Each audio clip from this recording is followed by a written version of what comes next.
Ces comédiens vous ont fait rêver. Vous avez adoré suivre leurs personnages et leurs aventures sur votre petit écran. On se voit une autre fois? Ouais, non, oh, moi je veux, ça, je suis pas à dispo. Luc, je te présente Jérôme. C'est trop compliqué à expliquer quand vous des faits. Histoire d'amour, suspense, rire ou drame. Quand nous serons morts, ta sœur et toi, vous serez bien contents d'hériter. Hérité. Ces stars de séries télé ont fait partie de notre quotidien.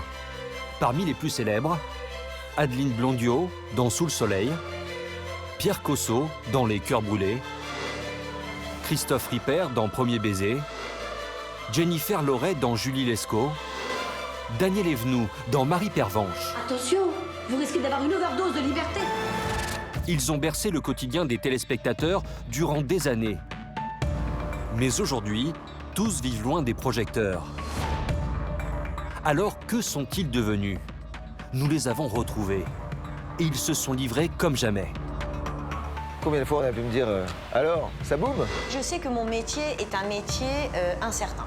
Mais bien sûr que j'ai pris la grosse tête, j'arrive même pas à rentrer dans ma voiture. Vous découvrirez leur nouvelle vie. J'inspire par le nez. Le premier qui a vu une baleine a gagné. Ils reviendront sur leurs années de gloire télévisuelle. J'ai Porsche, Ferrari, Lamborghini. J'ai aimé posséder des choses, ça me rassurait. Oui, on était bien payés, bien sûr. On était bien payés, mais on générait beaucoup d'argent. Mais aussi sur les souffrances qu'ils ont vécues. Oui, j'habite toute seule maintenant, je suis veuve. Moi, je me suis aperçue que j'avais perdu 12 kilos, que j'étais dans un état épouvantable et que mon fils ne pouvait plus me voir. Professionnellement parlant, c'est un boulet que je me traîne, quoi. Oh non, pas elle. Je vais me le faire. Quel est leur quotidien? Un verre de rosé? Robuste. Mais il manque de retour. De quoi vivent-ils aujourd'hui?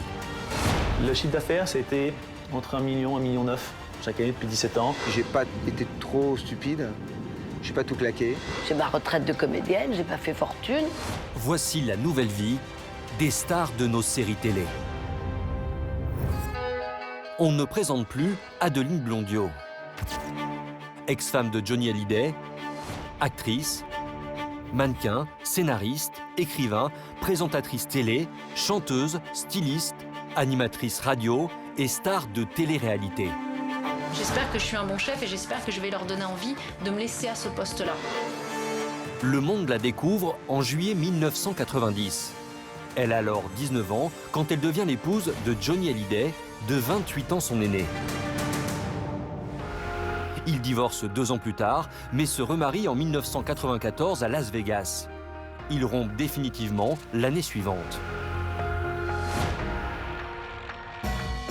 Malgré ce divorce, Adeline reste très populaire auprès du public et se lance dans une carrière de comédienne.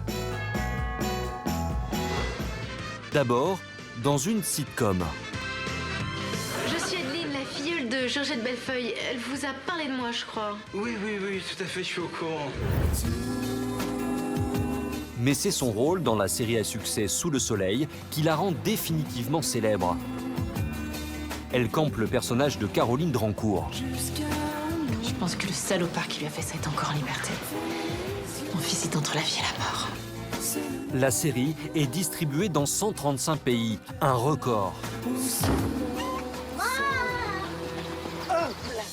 Discrète sur sa vie privée, elle participe pourtant à la Ferme Célébrité en 2010, mais quitte le jeu au bout de 3 semaines après une altercation avec un autre candidat. On répartit les tâches, on les 15. Moi, je fais quelque chose de physique. Fais quelque chose de Et bah voilà. Depuis, elle a délaissé la télévision et a complètement changé de vie.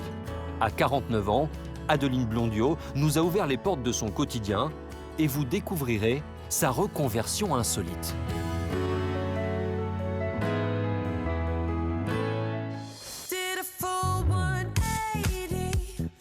Paris, dans le 9e arrondissement. Depuis 3 mois, Adeline Blondiot a débuté une surprenante reconversion loin des plateaux télé et de l'univers du showbiz. Elle a ouvert son cabinet de sophrologie. Bonjour, entrez. Merci Caroline de me recevoir, enchantée. Ce matin, sa patiente, Caroline, vient la voir pour un problème de stress au travail. Prendre grande inspiration, rétention d'air. Je pompe avec les épaules et quand j'arrive au bout de mon oxygène, après avoir distrait les gens pendant des années à travers des séries ou des pièces de théâtre, j'ai besoin de les aider. Cette reconversion, oui, c'est plus la continuité logique, en fait, de ma vie. Ça fait longtemps que c'est là, quoi. Auteure de nombreux ouvrages sur le yoga, Adeline a toujours été attirée par le bien-être. Aujourd'hui, en tant que sophrologue, elle soigne l'esprit grâce à des exercices de relaxation, de respiration ou méditation. J'inspire par le nez. J'expire par la bouche à travers la paille. Ça vous met une contrainte, donc vous êtes obligé de faire des expirations qui sont plus longues. Adeline est spécialisée dans le stress et le burn-out. Un problème qu'elle a elle-même vécu en 2009, lessivée par ses années de tournage éprouvantes. Moi, je me suis aperçue que j'avais perdu 12 kilos, que j'étais dans un état épouvantable et que mon fils ne pouvait plus me voir. Tellement ça me mettait en souffrance. J'étais arrivée à m'abîmer très profondément. C'est-à-dire sur 5 médecins, il y en a 4 qui m'ont dit vous bégayerez toujours, madame. Vous n'arriverez plus jamais à marcher normalement. Et ben tu te dis, ok, donc si ça vient de moi, faut que je trouve la ressource en moi pour pouvoir m'en sortir parce que mon fils ne mérite pas d'avoir une mère comme ça. Adeline s'en est sortie. Alors aujourd'hui, elle n'a qu'un seul objectif, aider à son tour des patients sous pression. J'avais clairement besoin de voir une sophrologue. Du coup, j'ai trouvé le nom, Adeline Blondiau. Effectivement, ça m'a interpellée, mais le jour J, non, j'étais pas du tout... J'étais plus focalisée sur ma séance de sophrologie. Les semaines d'Adeline sont intenses, mais bien loin de l'effervescence du show business qu'elle a côtoyé pendant des années. Le week-end, la comédienne sort peu de sa maison dans les Hauts-de-Seine. Elle trouve refuge dans ce cocon rassurant et se consacre à 100% à ses enfants. Faire de la pâtisserie avec Wilona, sa fille de 8 ans, ou encore développer un projet professionnel avec son fils Aitor, 19 ans. Des fruits secs, du chocolat, et je suis prête à aller travailler. Aitor est étudiant en conception de jeux vidéo. Mère et fils veulent commercialiser d'ici quelques mois un jeu de cartes pour enseigner les postures de yoga. Est-ce que du coup, tu peux me faire une proposition, un bonhomme mixte, une femme et un homme? Je peux te proposer un autre truc, mais complètement rien à voir. Avec un silhouette un peu rigolo, comme ça. Mais tu le décores avec des fleurs et tu fais un truc super joyeux, mais avec des squelettes. Alors, travailler avec son fils, c'est génial. Mais c'est possible aussi parce que je suis artiste. Aitor aussi est heureux de travailler sur ce projet aux côtés de sa maman. Car depuis tout petit, sa vie est surexposée et le jeune homme n'en garde pas que de bons souvenirs. Ma première couverture, j'avais quel âge? C'est vrai. 3 semaines, c'est dire, tu vois. Donc j'ai eu les mauvais côtés quand j'étais à l'école en maternelle où tout le monde était genre « Ton papa, c'est Johnny !» Non. « Ton papa, c'est Johnny !» Toujours pas. J'ai aussi eu les bons côtés, des soirées où elle est invitée, etc. et où j'ai pu profiter. Aitor et Wilona sont aujourd'hui sa priorité. Mais Adeline veut elle aussi s'épanouir dans une activité artistique. L'une de ses favorites, la peinture de têtes de mort en bois appelée calaveras. Une passion très intime pour la star. Aujourd'hui, elle en peint une pour l'anniversaire de son père. C'est la première fois que j'arrive à le faire en étant observée. L'intention est vraiment sur mesure parce que je me concentre sur la personne. Là, par exemple, c'est pour mon père, donc je me concentre sur lui. Je suis très active en pensée pour lui. Voilà, donc c'est comme si je partageais un moment avec lui sans qu'il soit là. Parmi les hommes qui ont marqué la vie d'Adeline, il y en a un qui tient une place particulière dans son cœur, Johnny Hallyday. Elle a partagé une histoire d'amour passionnel avec le rocker. Ils se sont mariés par 2 fois, en 1990 et 1994. Depuis sa disparition en décembre 2017, le public et la presse cherchent par tous les moyens à recueillir le témoignage d'Adeline, l'ex-femme de la star. Depuis qu'il est mort, les gens reviennent beaucoup vers moi pour en parler. C'est jamais désagréable, c'est plus mais vous avez vraiment été dans sa vie. Oui, j'ai été dans sa vie, bien sûr. Il a été dans la mienne, ça a été une partie importante de ma vie. Ça a été compliqué, ça a été, pour le coup, ce que tout le monde dirait rock'n'roll, mais néanmoins, ça a compté. Et les gens ont besoin de s'alimenter de ça. C'est comme s'ils avaient besoin de nourrir leur deuil. Mais je ne peux pas en parler tout le temps. Si j'écoutais les gens, je ferais des conférences toute la journée, alors que je ne pense pas que ce soit ma place. Si Adeline est si méfiante aujourd'hui, c'est que son histoire d'amour avec la rockstar l'a mise sous les feux des projecteurs à l'âge où les jeunes filles de 19 ans vivent dans l'insouciance. J'ai l'impression que j'ai été jetée dans une espèce de fosse au lion très jeune.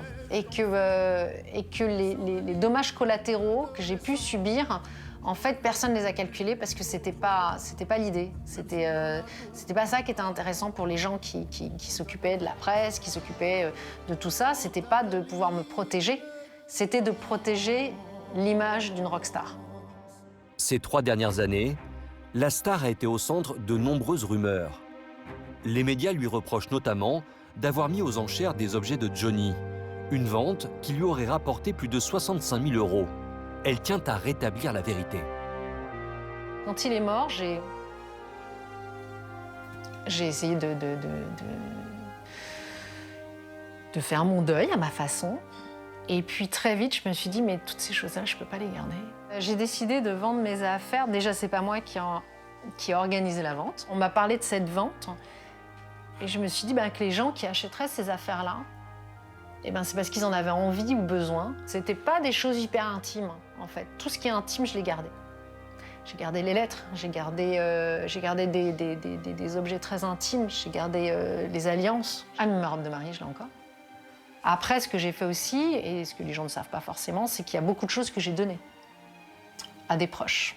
Il y aura toujours des gens qui essaieront de dire la mauvaise, elle a voulu faire du fric. Et je ne peux rien faire contre. C'est comme ça. Voilà.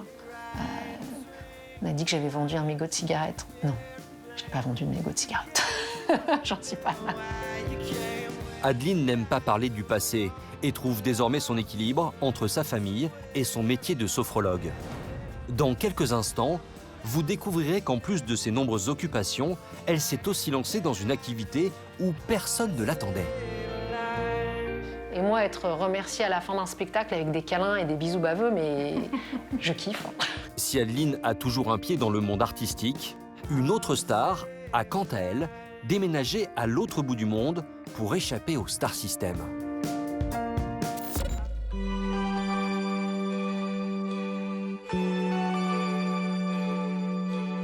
Décembre 1982. 2 ans après le succès du film La Boum, sort La Boum 2. Vic y tombe éperdument amoureuse de celui qui deviendra le fantasme de toute une génération d'adolescentes. Pierre Cosso, jeune homme de 21 ans, jusqu'alors totalement inconnu. Je m'appelle Philippe, je dois dire que je débute parce que je n'étais pas dans La Boum 1.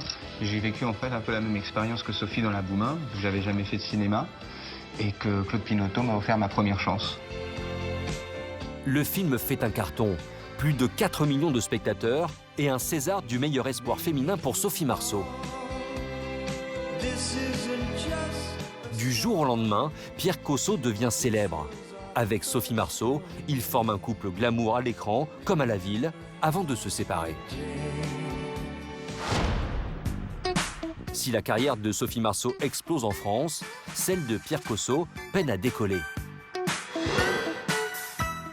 C'est 10 ans après La Boum 2 que le comédien renoue avec la célébrité grâce à une série estivale avec Mireille Darc, Les Cœurs Brûlés. L'amour s'en est allé, des cœurs brûlés.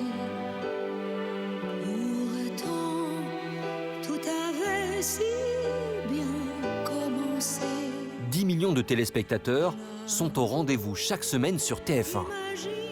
Quand nous serons morts, ta sœur et toi, vous serez bien contents d'hériter. Hériter. Mais c'est pour vous deux que vous défoncez au travail.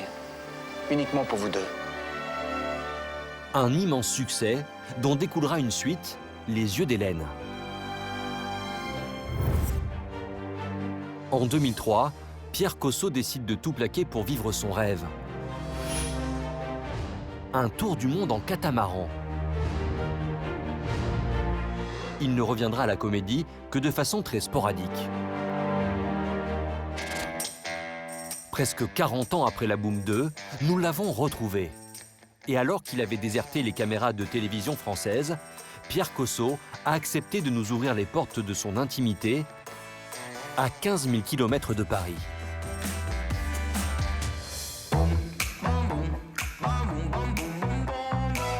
C'est en Polynésie française, sur l'île de Tahiti, dans la ville de Papeete, que nous retrouvons le comédien Pierre Cosso. Il a désormais 58 ans. Noah, tu prends la barre, tu vas sur tribord? Pierre est le papa de Lino, 14 ans, né d'une précédente union, et de Noah, 8 ans, qu'il a eu avec sa femme Raoutea, de 20 ans sa cadette. Aujourd'hui, c'est dimanche, et la famille a un rituel, une journée en mer. Le premier qui a vu une baleine a gagné.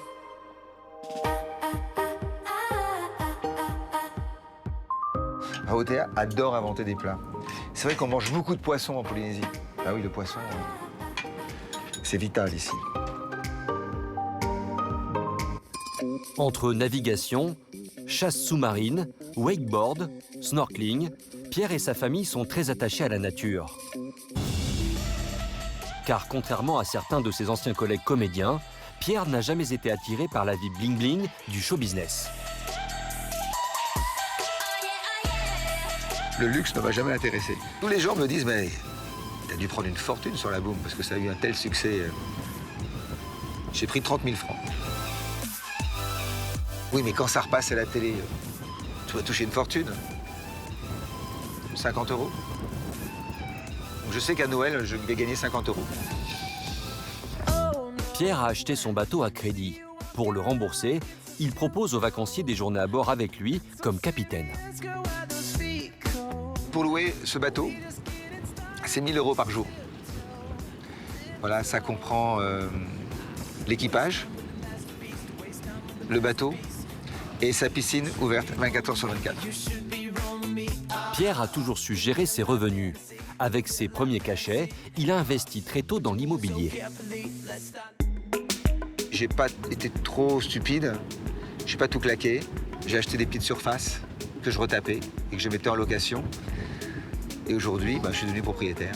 C'est pas énorme, hein, mais ça suffit pour vivre comme on vit. Aujourd'hui, à l'abri du besoin, Pierre peut se consacrer à sa passion, la musique. Un projet dans lequel il s'investit à 100% et que sa famille soutient totalement. Le voir si heureux, ça me donne une baume au cœur aussi. Moi, ça me fait du bien de le voir jouer comme ça, tout ce qu'il avait écrit, tout ce qu'il avait composé sur le bateau au départ. C'est top. Il est à fond dans la musique, il a un studio et il fait plein de répètes pratiquement tous les jours avec ses amis. Et c'est sympa. Je suis content pour lui parce qu'il faut avoir des rêves. Je suis fière de lui. La nuit va bientôt tomber. La sortie en mer touche à sa fin. Ces moments en famille sont importants pour Pierre. Après son départ de la télévision et de France, ses proches ont toujours été d'un grand soutien, à commencer par son père, disparu il y a un peu plus d'1 an et enterré sur l'île. Salut toi. Regarde, je t'aime avec toi. Voilà, c'est là qu'est enterré mon papa. Pratiquement sous un arbre à pain, avec une vue imprenable sur le lagon. Voilà, j'ai marqué pour papa, vive le vent. Mon papa était un véliplanchiste. C'est lui qui m'a communiqué l'amour de la mer, je pense, et du vent. Et voilà, il est enterré là, il a pris racine ici. Et moi aussi, voilà. Pierre Cosso avait convaincu son père de venir s'installer près de lui, à Tahiti. Mais 4 mois seulement après son arrivée, il tombe malade et meurt. La douleur est encore vive pour Pierre. Et pour la petite histoire, quand on l'a enterré, évidemment, j'étais bouleversé. Évidemment, dans ces moments-là, on cherche un signe. Et je lui dis, papa, si t'es là encore, donne-moi un signe. Et j'ai vu un papillon s'envoler.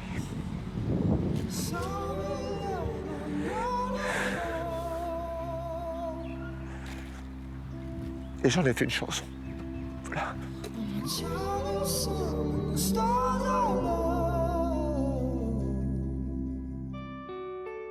C'est cette disparition brutale qui aurait poussé Pierre à franchir le cap et se lancer dans une carrière musicale il y a 1 an.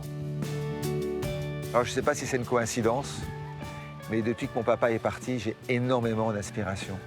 Mais la morale de l'histoire, c'est qu'il faut en profiter, puis il ne faut jamais remettre les choses... Voilà, il faut poursuivre ses rêves. Dans quelques instants, vous découvrirez que si la Boom 2 a lancé sa carrière, 40 ans plus tard, l'ancien comédien ne supporte toujours pas que l'on réduise sa carrière à cet unique rôle. Toute ma vie, on m'a parlé de la Boom et de Sophie Marceau, donc... Si Pierre vit une vie de rêve sous les palmiers, une autre star, elle, a fait le choix de la vie citadine de businessman. 23 décembre 1991. TF1 lance une série qui va révolutionner les fins d'après-midi des adolescents. On va pas rester à manger des tartines en se demandant ce que c'est qu'un vrai baiser toute notre vie, quand même. Premier baiser raconte la vie d'une bande de copains de lycée. Amour, dispute, les jeunes téléspectateurs en deviennent accros. Tu peux pas savoir, j'ai jamais vu un type aussi beau. Parmi les acteurs emblématiques, un certain Christophe Ripper, repéré lors d'un casting sauvage. Luc, je te présente Jérôme, François. Le jeune homme de 22 ans est le beau gosse du programme. Durant 318 épisodes, le sourire en coin de Luc et sa mèche rebelle font craquer chaque jour 5 millions de téléspectateurs.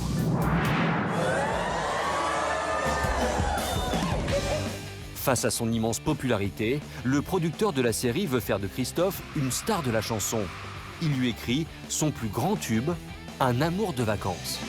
C'est un amour de vacances, une histoire sans lendemain, mais à laquelle on repense, les yeux pleins de chagrin. Le single s'écoule à 500 000 exemplaires. Christophe surfe sur sa célébrité. C'est lui qui est choisi pour assurer la première partie d'Hélène Rollès, la star numéro 1 des ados de l'époque. Christophe Ripper, tu me fais vraiment craquer. Allez savoir pourquoi. J'ai flashé grâce sur toi, je me sens comme possédé, je suis plus tout à fait moi. En 1993 et 1995, il enflamme jusqu'à 20 000 personnes dans des salles prestigieuses comme le Zénith de Paris ou Bercy. Merci du fond du cœur, merci beaucoup. Mais les années passent et Christophe Ripper ne parvient pas à fidéliser les adolescentes devenues adultes. Presque 30 ans après sa première apparition télé, nous l'avons retrouvé.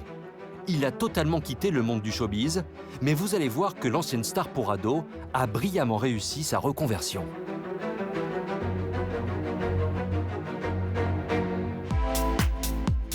Dans l'ouest parisien, à Neuilly, il est 8 h du matin. Christophe Ripper nous reçoit chez lui. T'as soif, Lino? T'as soif? Bah oui. Un appartement de 70 mètres carrés qu'il loue avec Maëlle, sa compagne, depuis 4 ans, et Lino, son loulou de Poméranie. Alors ça, c'est mon jouet, ça. Ça, j'adore. Je sais pas pourquoi, ça me détend. Alors, regarde. Qu'est-ce qu'il y a, bébé? Oui, qu'est-ce qu'il y a? Alors, moi, ça me détend, et lui, ça l'excite. Christophe se lève chaque matin à 5 h 30. Et surtout, il se révèle être un maniaque de la propreté. Je peux pas me coucher s'il y a des gouttes d'eau dans mon évier, dans ma salle de bain. Donc je peux pas, les gouttes d'eau, je ne peux pas, c'est-à-dire que je peux pas. Et dans la douche, raclette et chiffon pour nettoyer toutes les gouttes d'eau. Je peux pas, c'est un truc, ça me rend malade. Jusqu'à ce qu'il rencontre sa compagne actuelle, il n'a pas souhaité s'engager dans une relation sérieuse. Les attaches, très peu pour lui. Ici, par exemple, rien ne lui appartient. Sauf le tableau ici, qui est un cadeau pour nos 2 ans. Ça fait 4 ans que je suis avec Maëlle, ça fait 4 ans que je suis avec ma copine. Et ça fait 4 ans qu'elle me supporte, on va dire. Bah, à part ça, tout le reste, c'est au propriétaire. Mais dans les moindres détails, c'est-à-dire que les couverts, le lit, les coussins, les oreillers. C'était Victor Hugo qui disait être libre, c'est ne rien posséder. S'il y a des choses qui m'attendent, je vais pouvoir partir. Bim, j'ai 4 valises. Ça, elles sont à moi, les valises. Je mets tout dedans et je me casse. pour les Bahamas, pour un autre projet. Je peux changer de vie. Je suis passé du tennis à la télé au tennis, tennis à ma boîte. J'ai juste mes fringues à prendre et puis roule ma poule, c'est parti pour d'autres aventures. Patron d'une agence de communication, Christophe Ripper mène une existence confortable, mais bien en dessous du train de vie auquel il s'était habitué dès ses 22 ans, à l'époque de la série Premier baiser. J'ai gagné beaucoup trop par rapport à mon talent de l'époque. Voilà, on n'est pas loin des 10, on est vers 10 millions de francs. Sauf que 10 millions de francs il y a 30 ans, ça fait quand même pas loin de 10 millions d'euros aujourd'hui. J'ai goûté donc à l'argent. J'ai tout dépensé, j'ai tout cramé. J'ai eu Porsche, Ferrari, Lamborghini. J'ai aimé posséder des choses, ça me rassurait. J'avais l'impression d'exister parce que je possédais. Aujourd'hui, je pense que je suis plus en accord avec moi, je suis plus mieux dans mes baskets. C'est bien français ce que je viens de dire, c'est cool. Il est bientôt 9 h. Ouais, on y va, Lino. Ah si, on y va, fils, on y va. Comme tous les jours, Christophe, accompagné de Lino, se rend dans son agence de communication située dans le quartier des Champs-Élysées. Allez, dépêche-toi, on y va. Allez. Salut Laurence. 3 ans après avoir arrêté la télévision, Christophe, l'hyperactif, crée seul son agence. Salut les gars. Avec ses collaborateurs, ils produisent à la fois des vidéos et des sites internet pour des marques de prestige. Le luxe, c'est devenu la spécialité de Christophe. On est bien là ou pas? Pas mal. Les gars, ça avance bien là? Ouais, ils avancent bien. Bah là, Ben et Adrien, ils sont sur Galliano. La Pierre, il est bon d'avance sur Durange. Ok. Mais j'aimerais bien que les animations ressemblent à des animations. Je veux de la... Tu vois, c'est organique. Tu vois, c'est je veux des caresses dans les animations, tu vois. Christophe emploie une quinzaine de personnes et depuis presque 20 ans, sa petite entreprise ne connaît pas la crise. Rien à signaler? Non, tout va bien. Bon. On a rentré de l'argent? Bientôt. Ah, bon. J'ai fait des relances. Ça, c'est bien. Moi, je voudrais voir le pognon. Le chiffre d'affaires, ça a été entre 1 million et 1,9 million chaque année depuis 17 ans. On a fait pas loin de 30 millions d'euros sur 20 ans, ce qui est quand même pas mal. C'est du pognon. C'est la pesette, la caillasse. Businessman dans l'âme, Christophe Ripper en veut toujours plus. Il y a quelques mois, il s'est lancé un nouveau défi. Investir 3 900 000 € sur 6 ans dans la création d'un logiciel informatique. En fait, je ne veux plus posséder, je veux tenter des choses. J'ai envie de faire et ne rien regretter. Eleanor Roosevelt. Il y a pire que d'échouer, c'est de ne pas avoir tenté de réussir. Et même si l'on est loin des 2 millions d'euros gagnés chez AB Productions, ce fan de citation se verse aujourd'hui un salaire confortable. Ouais, entre 5 et 10 000. Net. Ce qui est beaucoup trop, Laurence. Hein, Laurence? Dis-le haut et fort. Est-ce que c'est pas beaucoup trop, Laurence? Ça dépend des jours.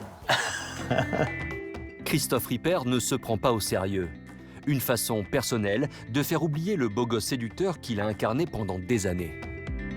Tu as vu sur l'étagère la photo de moi quand j'ai fait la couverture de Télépoche avec ce petit labrador, avec ma mèche, ma super mèche. Je te kiffe, Christophe. C'est juste un clin d'œil au passé. Mais le passé, il est là, moi, et qui regarde devant. Dans quelques instants, vous découvrirez que sa carrière d'acteur pourrait renaître très prochainement grâce à son mentor de l'époque, Jean-Luc Azoulay. On va peut-être faire un premier baiser 2020.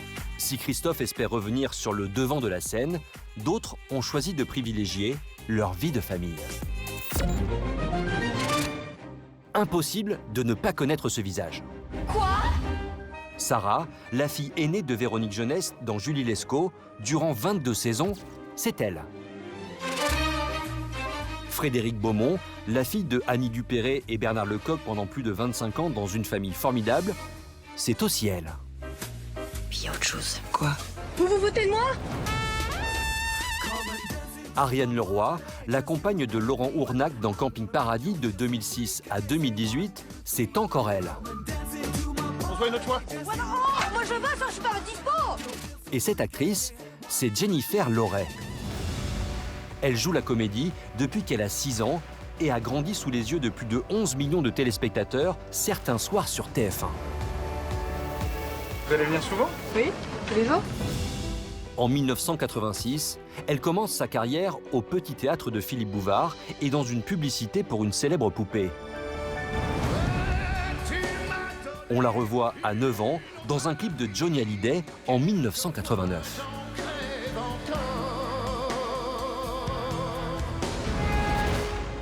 Sa carrière décolle véritablement en 1991 avec son rôle de Pénélope dans Génial, mes parents divorcent de Patrick Braoudé. Mais aujourd'hui, après son départ de Camping Paradis, l'arrêt de Julie Lescaut et plus récemment celui d'une famille formidable, la comédienne est absente du petit écran, très accaparée par sa nouvelle vie, loin de Paris.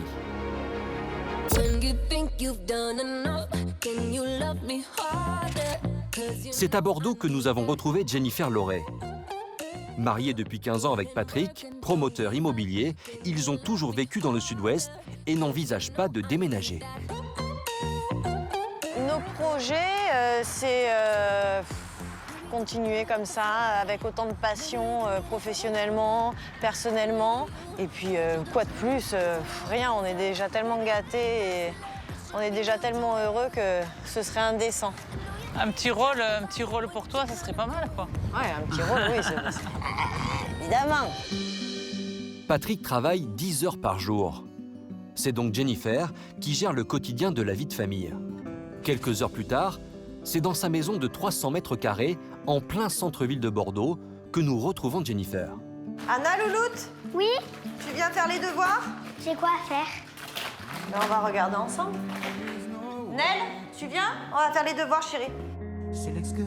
Depuis qu'elle s'est éloignée des plateaux de tournage, Jennifer est maman au foyer. Elle vit avec ses 3 dernières filles. Sa fille aînée, Carla, 21 ans, qu'elle a eue d'une précédente union, vit seule maintenant. Le mercredi midi, c'est le moment des devoirs avec ses 2 plus jeunes filles, Anna, 9 ans, et Nel, 7 ans. Tu t'appliques, tu mets bien le numéro de ton exercice. Et j'écris... Page 16. Est-ce que j'écris range les noms dans l'ordre décroissant? Non, c'est pas la peine. La réussite scolaire des filles est d'autant plus importante que moi, j'ai pas été un foudre de guerre à l'école. D'une part parce que déjà, je travaillais. Je voulais tourner à la télé, faire des films. Jennifer a été une enfant précoce. Elle joue la comédie depuis ses 6 ans et à 16 ans, elle quitte le domicile parental et l'école pour vivre de sa passion. Alors, elle est vigilante sur la scolarité de ses enfants. Pourtant, malgré toutes ces précautions, certaines de ses filles aimeraient suivre les pas de leur maman devant les caméras. Sur les 4 filles, je pense que... Oui, ben, lève le doigt, ouais. Je pense qu'Anna aurait plus la fibre artistique. Elle adore chanter, danser, tout ça. Tu voudrais faire quoi? Actrice. Tu voudrais être actrice, c'est nouveau. Actrice et sage-femme. Ah, et sage-femme. Pour le moment, aucune des 4 filles de Jennifer n'a tenté de suivre les pas de leur mère. Alors à 16 h, ce n'est pas direction les castings, mais le collège pour récupérer sa fille, Shana. Je fais maman taxi comme beaucoup de mamans qui sont à la maison et qui accordent leur temps à leurs enfants. Bon, t'as eu des notes aujourd'hui? Ouais, j'ai une super note en français, j'ai eu un 14,5. Ouais, c'est cool. À seulement 39 ans, Jennifer comptabilise 33 années passées loin de sa famille sur les plateaux de télévision. C'est pour reprendre sa place de maman qu'elle a fait le choix de renoncer pour le moment à sa carrière d'actrice. C'est pas la première année, mais presque, que je peux vraiment m'investir comme je le fais avec elle. Parce qu'avant, j'étais pas là, j'étais systématiquement en tournage. Et puis, ça passe trop vite, quoi. Ça grandit, le temps nous file entre les doigts. Et c'est vrai que c'est banal, hein. Mais voilà, aller les chercher à l'école, faire les devoirs, je trouve ça génial, quoi. Jennifer redécouvre un nouveau rôle, celui de maman à temps plein.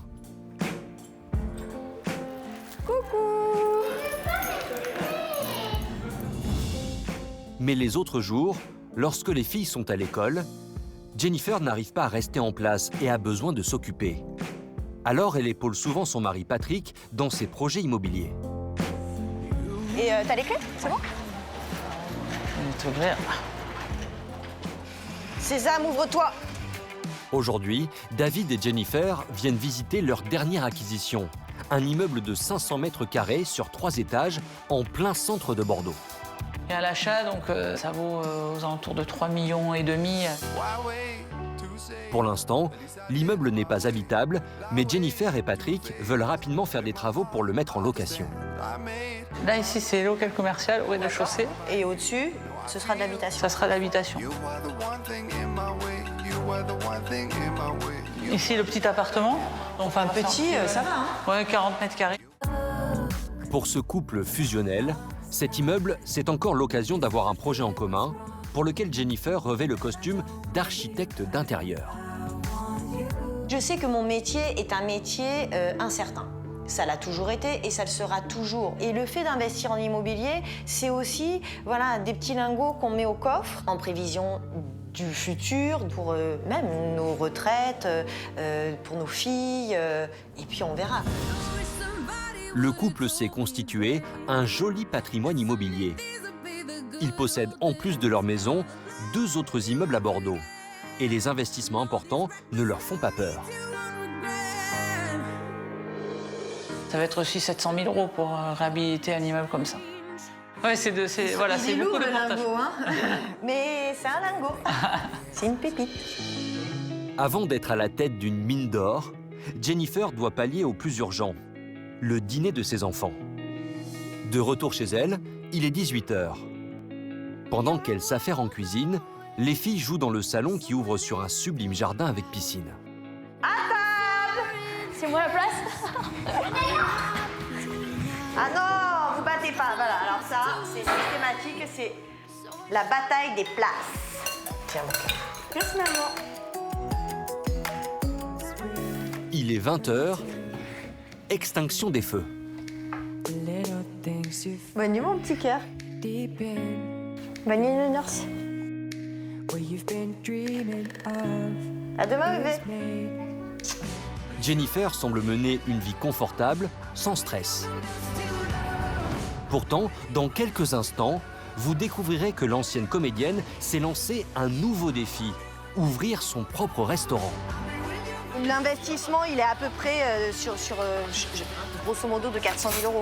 Si Jennifer se laisse le temps de trouver le rôle de sa vie, d'autres comédiennes croulent sous les projets professionnels.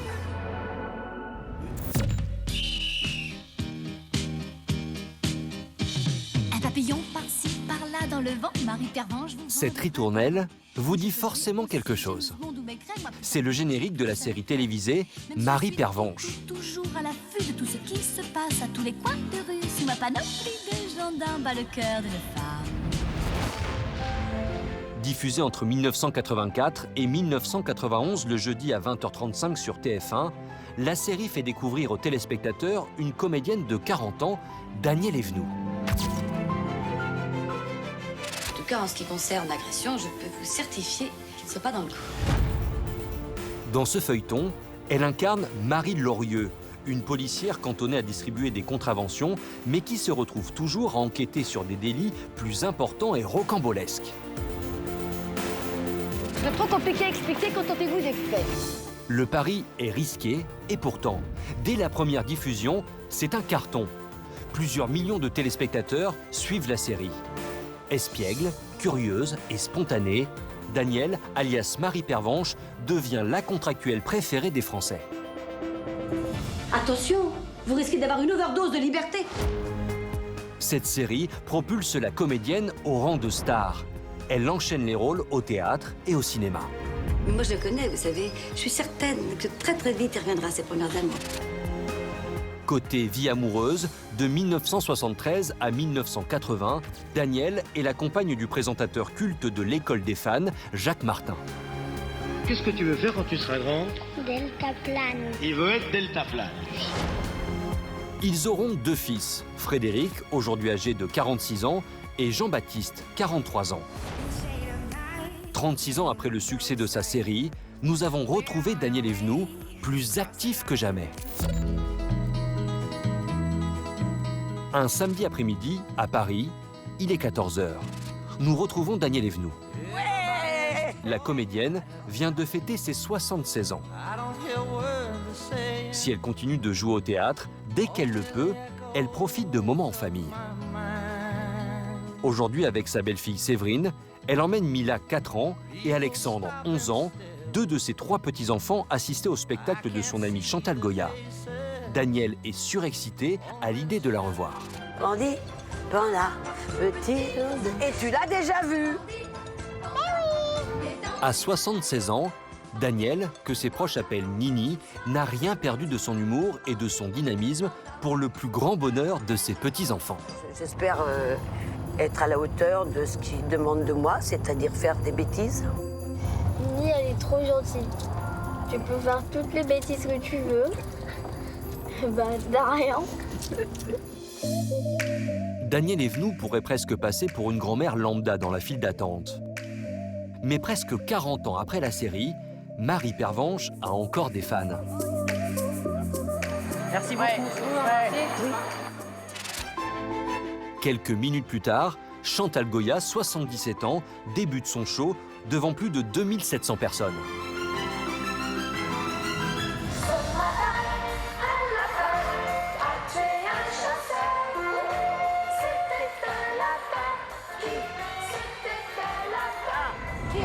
De tube en tube.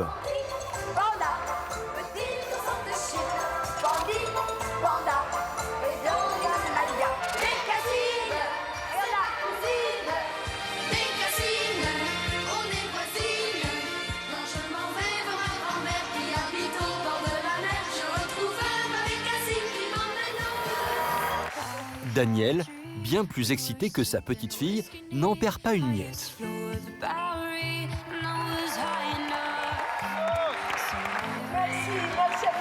Allez, on va aller lui faire un baiser. Mademoiselle la princesse. Ah ben voilà, tu vas bien? Tu vas bien, ma Danielle? Dans les années 70, les 2 femmes, alors jeune maman, se sont rencontrées dans une célèbre boîte de nuit parisienne. Ça fait 45 ans. Non, plus que ça. Je lui disais, je rentre parce que j'ai les biberons à donner, il faut que je rentre chez moi. Et moi, je disais, il faut que je rentre parce que j'ai une montée de lait. Mais c'est vrai. Les retrouvailles terminées, Daniel peut retourner à ses bêtises. Oh, Toujours garder le sourire, c'est l'obsession de Daniel. Pourtant, avoir assisté au spectacle de son ami la plonge dans une profonde nostalgie. C'est très, très émouvant parce que ça nous ramène 40 et quelques années en arrière. Mais tiens bon, elle m'émeut, puis elle n'est pas...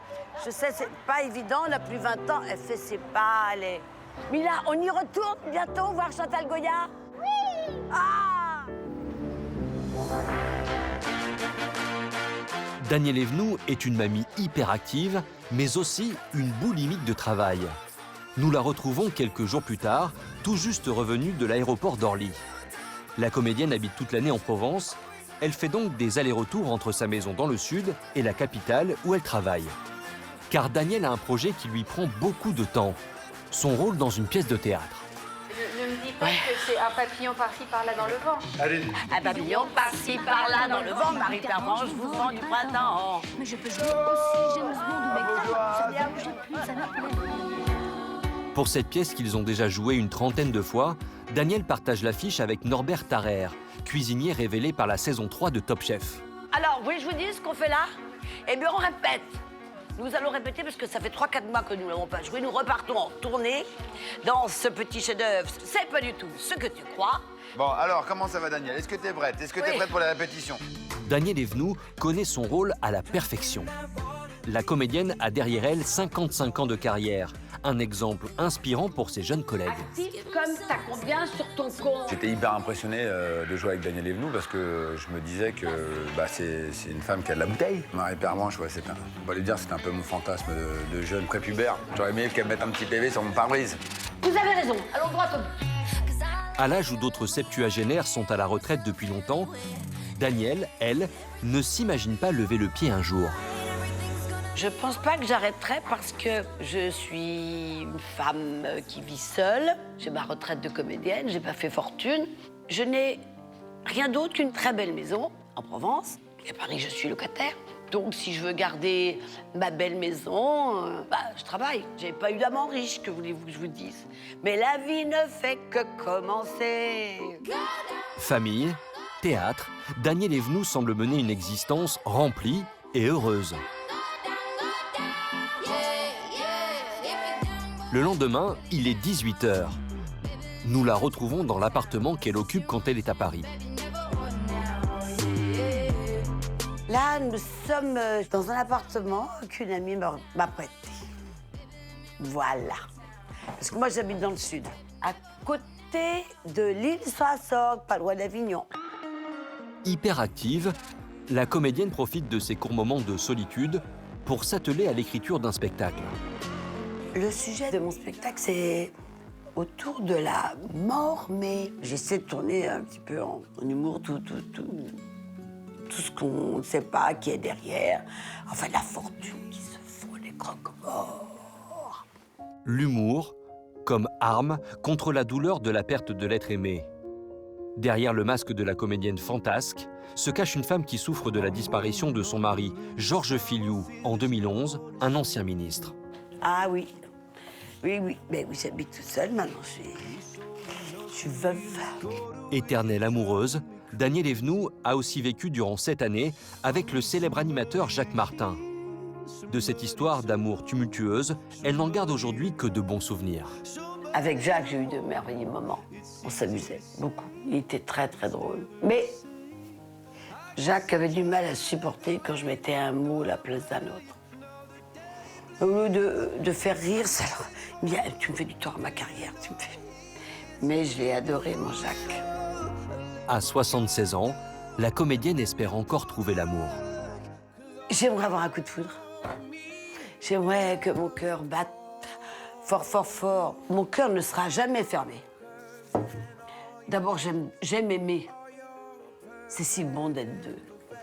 Je veux un homme souriant, qui me fasse rire, généreux, qui me fasse découvrir plein de choses, qui soit doux, tendre, qui plaise à mes enfants. Ça, c'est pas évident. Malgré ses blessures, son cœur reste ouvert. Dans quelques instants, vous découvrirez que derrière la comédienne exubérante se cache une femme cultivée qui n'ose pas mettre en avant cette qualité méconnue du grand public. Restez comme vous êtes. On vous aime depuis si longtemps. Et c'est sublime d'entendre ça. Je me dis donc que j'ai raison de le faire. Si Daniel ne s'imagine pas quitter le monde du spectacle, une autre star a tourné la page sans aucun regret. En banlieue parisienne, nous retrouvons Adeline Blondiau chez elle. L'ex-comédienne de Sous le Soleil est devenue sophrologue et a son propre cabinet à Paris depuis quelques mois. Si elle a totalement changé de carrière et délaissé les caméras, elle n'en reste pas moins fidèle en amitié avec ceux qu'elle a rencontrés sur les plateaux de télévision.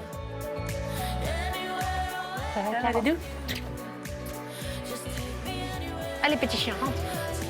Caroline Bourg a aussi joué dans Sous le Soleil pendant 5 ans sous les traits du docteur Anna Costel. Inséparable, Caroline suit de près la nouvelle carrière de son amie qu'elle surnomme Dadou. Voilà, le boulot. Eh ben, le cabinet, ça fonctionne quand même pas mal. Et le fait d'avoir les gens en face à face, les voir arriver avec un poids sur les épaules et de repartir un petit peu plus léger en se disant bah, j'ai peut-être trouvé la bonne solution, je trouve ça hyper gratifiant. Ah oui, c'est sûr, c'est sûr. Pour moi, cette reconversion ou cette deuxième vie ou deuxième porte, pour moi, elle tombe à point nommé puisque je te vois vraiment, vraiment là-dedans.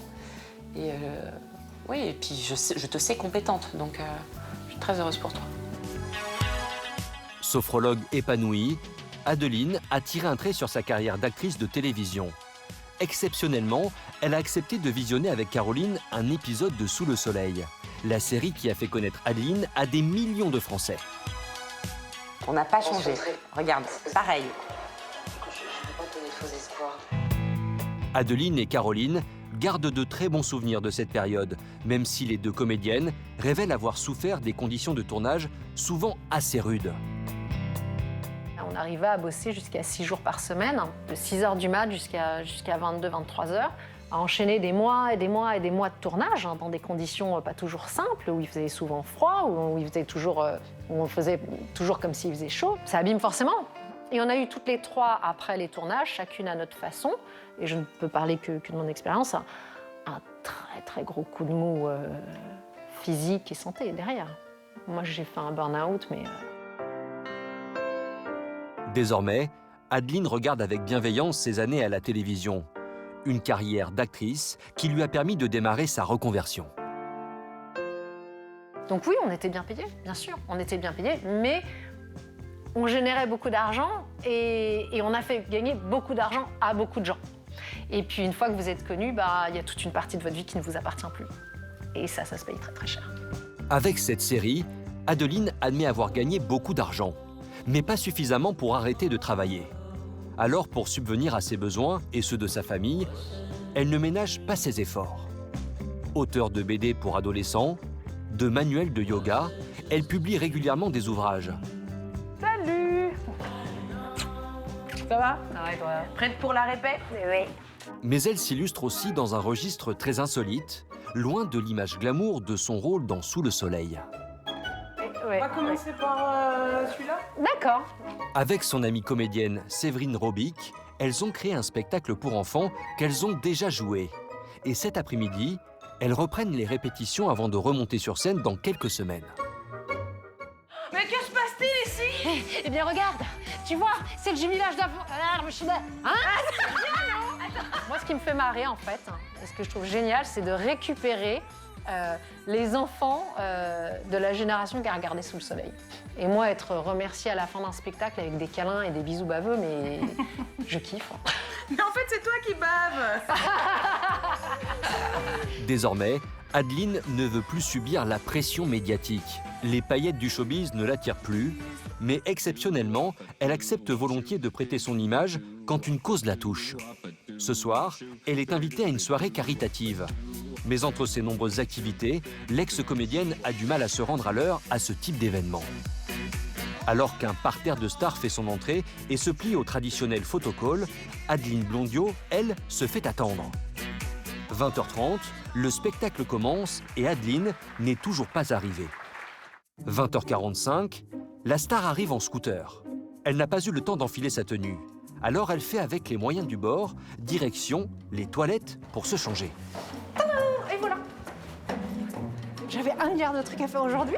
Et déjà, je trouve que je suis pas trop en retard par rapport à ce que je pensais. La Cendrillon d'un soir peut se plier au jeu des photographes. Traumatisée par des années de harcèlement des paparazzi du temps où elle était mariée à Johnny Hallyday, Adeline se fait rare dans les événements people. Le monde du show business, je le connais depuis que je suis toute petite. Et je trouve que parfois c'est très cruel et humainement ça peut être difficile. C'est quelque chose qui déstabilise beaucoup de personnes. Et donc quand c'est pour aller rejoindre des amis, pour aller vraiment sur un événement qui me tient à cœur, j'y vais avec plaisir. Sinon, je préfère rester avec les gens que j'aime et avec qui j'ai des relations qui me plaisent. Durant le cocktail, Adeline retrouve des têtes connues, comme sa partenaire dans Sous le soleil, Marie-Christine Adam, alias Blandine Olivier. L'occasion pour Adeline d'évoquer son insolite reconversion. Avec les gens avec qui on a travaillé sur Sous le soleil, c'est un peu comme si on avait été dans la même école. Quand on se revoit, c'est toujours sympa. C'est vrai, non? Et moi, j'ai changé de vie il n'y a pas très longtemps, il y a quelques mois, puisque je suis devenue sophrologue. Et que je suis beaucoup moins comédienne depuis quelques années. Ça te plaît? Beaucoup. Adeline a trouvé son équilibre entre ses rares rendez-vous mondains et son quotidien au calme. Dans quelques instants, vous retrouverez Adeline loin de l'agitation parisienne, dans une région très chère à son cœur, où un jour, elle espère s'établir. Dans 10 ans, non, la première réflexion, c'est pas forcément un plateau, non. Si Adeline apprécie sa célébrité, d'autres comédiens sont partis à l'autre bout du monde pour y échapper.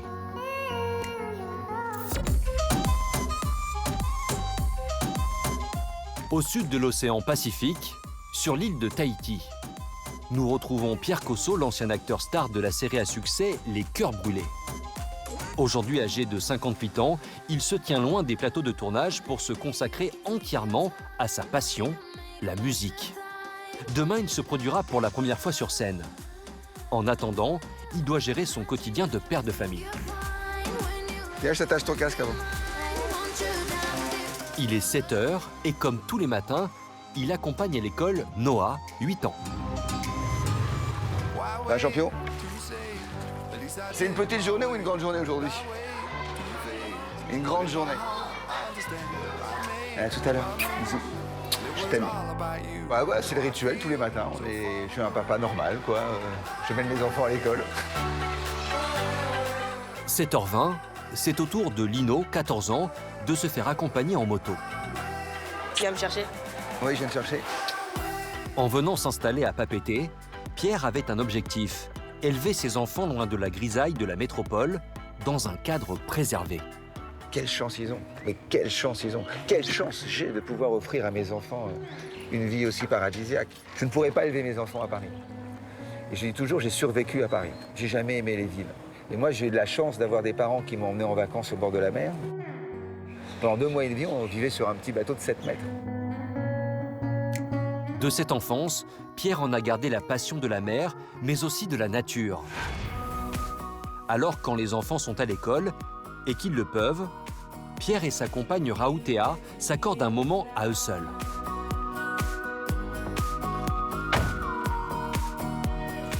C'est toi qui as pris une glacière? Oui, il y a des ananas. Oh, c'est trop mignon. Pierre tient à nous faire découvrir leur petit coin de paradis. Une cascade très loin des sentiers battus et située à une petite heure de marche à travers la jungle. On boit un coup? Volontiers. Pierre et Raoutea ont 19 ans de différence, mais vivent un amour fusionnel comme au premier jour. Les 2 tourtereaux se sont connus il y a 10 ans. Raoutea a fait le premier pas et a demandé Pierre en ami sur un réseau social. Je le connaissais, j'avais déjà vu ses films, et puis je me suis dit, mais ça fait longtemps qu'on n'a pas entendu parler de lui. Qu'est-ce qu'il devient? Et puis il avait un Facebook. Oh, j'ai juste envoyé la demande. Et tout de suite après, t'as répondu. En fait. Ah, moi, j'ai sauté sur l'occasion. Quand j'ai vu la photo... J'ai eu un message instantané. Je me dis, oh non, c'est pas possible, c'est un faux. Mais il faut dire aussi que j'avais envoyé une invitation à Brad Pitt. Mais bon, c'est Pierre Cosso qui m'a répondu. Ouais, elle a envoyé 2 invitations. C'est moi qui ai répondu. Et tant pis pour lui, hein. Moi, j'ai décroché le gros lot. Pierre Cosso a trouvé son bonheur ici, à Tahiti. Sa femme Raoutea a dû cependant faire quelques concessions, comme accepter de partager son mari avec ses musiciens. Car après les répétitions en vue de leur premier concert, Pierre et son groupe se retrouvent souvent pour dîner. La répète, c'est bien passé? Au boulot, mais c'est bien, il y a une bonne énergie. Là. Pour nos caméras de télévision, ils ont accepté de revenir sur la série qui a fait la gloire de Pierre dans les années 90, Les Cœurs Brûlés. Un feuilleton qui a plus de 30 ans. Alors ses amis en profitent pour taquiner l'ancien playboy du petit écran. Cascade, cascade. Ah oui. Oh merde. Voilà, la chevelure. Oh merde. Et t'étais déjà sur un... Bah, t'es encore beau gosse, mais... C'est eux qui devraient avoir honte. T'as la classe. Je me reconnais pas du tout. Quand je vois ça, en fait, je me dis c'est marrant, c'était moi ça. Et j'ai l'impression que c'est quelqu'un d'autre. Ouais, mais cette série, elle a cartonné. Vous vous rendez compte? À l'époque, tous les vendredis soirs, 12 millions de téléspectateurs. C'est-à-dire ce que fait une finale de football. Pierre a tourné en tout 16 épisodes diffusés pendant l'été. Et visionner des scènes de baisers en compagnie de son actuelle compagne ne le gêne pas. Mais tu sais, c'est des effets spéciaux, tout ça, je veux dire. Mais Raoutea, elle sait tout de moi. Je lui ai tout dit. C'est son métier. Tout. Voilà. Très différent, ça. Heureusement que t'as pas épousé Rocco Siffredi. Malgré le succès des 2 séries, l'acteur déplore de ne jamais avoir réussi à faire oublier sa prestation dans La Boum 2. Non mais moi je suis très heureux d'avoir fait La Boum, très heureux d'avoir vécu une histoire avec Sophie Marceau, voilà, ça a fait la une de la presse. Mais c'est passé tout ça. Toute ma vie on m'a parlé de La Boum et de Sophie Marceau, donc combien de fois on a pu me dire alors, ça boum? Super. Par contre, est-ce qu'on pourrait me parler de La Boum 2 maintenant? Pierre Cosso a définitivement tourné le dos à sa carrière de comédien. Dans quelques instants, nous le retrouverons face à son nouveau défi, son premier concert à la tête de son groupe de musique. En tout cas, merci du fond du cœur d'avoir répondu présent pour ce premier concert du Cosso Gang. Si Pierre a trouvé son équilibre à Tahiti entre la mer et la musique, un autre comédien disparu lui aussi des écrans de télévision n'a quant à lui pas totalement renoncé à sa carrière d'acteur.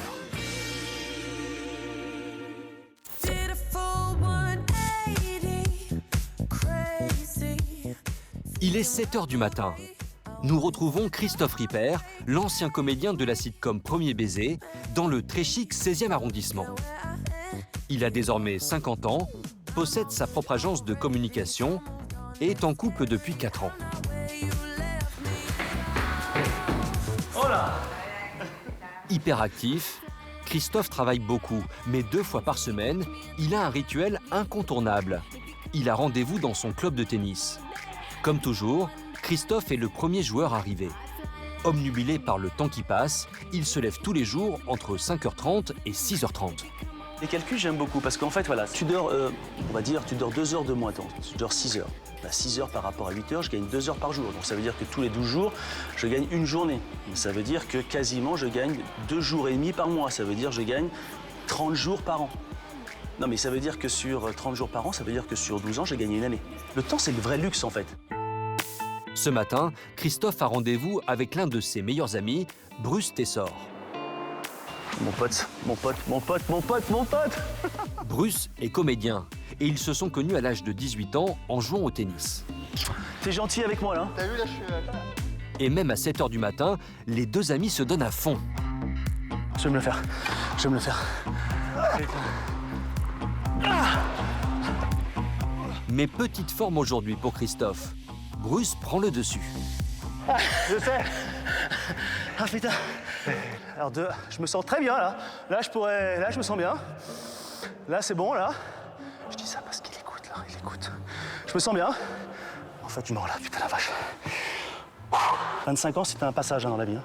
J'ai 25 ans, tu sais, à 25 ans tu changes de braquet. À première vue, Christophe aime plaisanter sur son âge. Mais derrière ce sourire de façade, l'ancien playboy avoue avoir peur du temps qui passe. Sarah Bernard disait quand on lui demandait « Mais quel âge avez-vous » « Mais arrêtez, vous m'agacez, je ne sais pas, ça change à chaque instant. » Je ne sais pas quel âge j'ai. Ouais, peut-être qu'il y a un peu la peur de vieillir aussi, certainement, parce que ouais, je vois les photos il y a 10 ans, je vois là, bon, on sent bien qu'il y a quelque chose qui s'est passé quand même. Nietzsche disait « Quand je me regarde dans une glace, je me désole, quand je me compare, je me console. » Donc, je regarde un truc, je dis, bon, ça va, il y a pire. Ah, il y a encore du travail. Il y a encore le comté qui est là, qui est partout ici. Superstar à 22 ans, Christophe reconnaît ne pas avoir réussi à gérer cette célébrité fulgurante. Mais bien sûr que j'ai pris la grosse tête, je n'arrivais même pas à rentrer dans ma voiture. Non mais j'ai dû la prendre, évidemment. J'ai dû me comporter pas très bien. D'ailleurs après je me suis fait une philosophie. Ne triche pas, ne mens pas, ne fais pas de mal.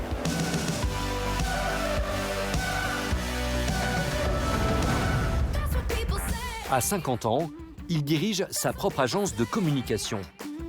Christophe semble s'épanouir dans son métier de chef d'entreprise. Pourtant, il gravite toujours autour de la sphère audiovisuelle. Salut Jean-Luc, tu vas bien? Tu vas bien avec ton porte-clés? Ce matin, il a un rendez-vous professionnel avec celui qu'il a recruté comme comédien il y a 30 ans. Le producteur et créateur de Premier baiser, Jean-Luc Azoulay. Christophe a décroché un contrat avec la société de Jean-Luc. Tu travailles sur notre site ou pas? Je suis très impatient de commencer, j'espère que ça te plaira. Non, c'est bien. Je sais que tu vas être très exigeant. Non. Comme toujours, si. Mais contre toute attente, la conversation dévie et Jean-Luc propose à Christophe de reprendre son rôle de Luc. On va peut-être faire un Premier baiser 2020. C'est un vrai projet sur lequel on travaille en ce moment et j'espère que ça verra le jour. D'accord, ça c'est déjà dans tes... D'accord. Ah oui, c'est prévu. Christophe ne ferme pas la porte à cette proposition. La comédie lui est toujours restée dans un coin de la tête. La comédie me manque un peu. Donc un projet, celui-ci ou un autre, ou même si c'est un autre producteur, une autre maison qui me propose, oui, je pense que j'ai des choses à donner, à livrer et à partager. Je pense d'abord que je suis pas mauvais. J'ai progressé quand même en comédie. J'étais à la fin, j'étais quand même... Ça fait longtemps que je t'avais joué, mais dans la vie, tu as progressé. En attendant que ce projet se concrétise et soit signé, Christophe et Jean-Luc ont accepté de visionner devant nos caméras les images qui ont fait de Christophe une star. Salut. Je te présente Jérôme. Salut. Françoise. C'est comme revoir un album, tu vois, de souvenirs plus jeune. On s'est mariés pendant 7 ans. Vous voulez boire quelque chose? Non, ils ne prennent rien. Mais moi, je veux bien un diabolo framboise. Je vais te le chercher. Je dis simplement, je vais te le chercher, je vois très bien la voix que j'ai, c'est horrible. Jean-Luc, il m'a quand même pris malgré ça, ma voix n'était pas placée, je m'aimais pas forcément. Et puis après, on apprend à avoir confiance. La télévision m'a appris à avoir confiance en moi. Et l'homme que je suis devenu, c'est aussi grâce à ça, quoi. Christophe est assez sévère avec lui-même. Pourtant, très vite, les épisodes atteignent jusqu'à 6, voire 7 millions de téléspectateurs. Des records sans précédent pour une diffusion à 17h. Christophe devient en quelques semaines l'idole des adolescents et surtout des adolescentes.